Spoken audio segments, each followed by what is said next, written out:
You've probably heard the story of King Cnut and the waves, right? A tale of a foolish king trying to command the sea to prove his power. Well, what if I told you that story is almost completely wrong, and that the real man behind the legend, Cnut the Great, was one of the most powerful and fascinating rulers in European history? Let's unravel the myth and meet the true king who forged an empire across the North Sea. Our story begins in a time of chaos. The early 11th century was a brutal era of raids, battles, and shifting loyalties. England was a fractured kingdom, constantly under attack from Viking longships. And leading one of the most formidable Viking armies was a young Danish prince named Cnut, son of the fearsome Sweyn Forkbeard.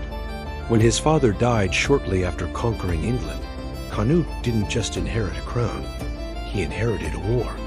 He had to fight for every inch of his claim against the Anglo-Saxon hero, Edmund Ironside. What followed was a campaign that showcased Cnut's genius.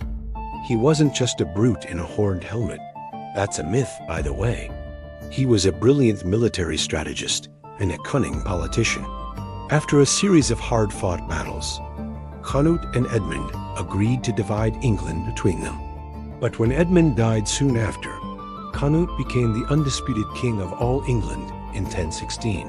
The English probably expected a reign of terror, another foreign conqueror bleeding their country dry. But Cnut surprised everyone. Instead of ruling with an iron fist, he ruled with a shrewd mind. He understood that to hold his new kingdom, he needed the support of the people, not just their fear. He embraced Christianity, becoming a devout patron of the church. He respected English laws and customs, even issuing his own law codes that blended Scandinavian and Anglo-Saxon traditions. He sent most of his Viking army home, keeping only a small professional force, and paid them off with a massive nationwide tax, the famous Danegeld, effectively ending the cycle of raids and extortion that had plagued England for decades.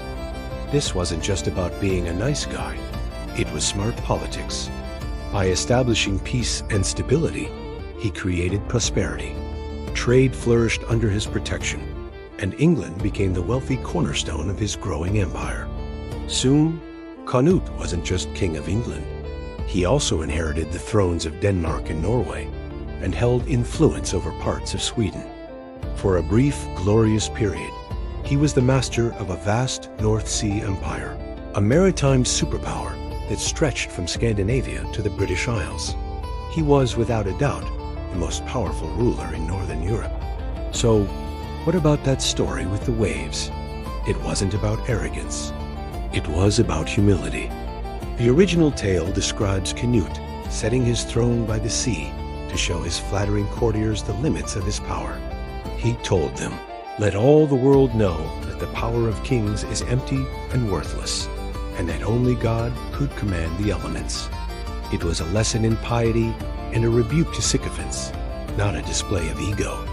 This story perfectly captures the real Cnut, a man who understood the immense power he wielded, but also recognized his own mortality and his duty to a higher authority. Cnut's reign was a golden age of stability and order, a remarkable achievement for a man who began his career as a Viking invader. He transformed from a conqueror into a statesman, a Viking into a Christian king, and laid the foundations for a unified English identity. His North Sea empire may have dissolved after his death, but his legacy as a wise and effective ruler endures. He proved that true power isn't about commanding the tides, but about skillfully navigating the currents of history.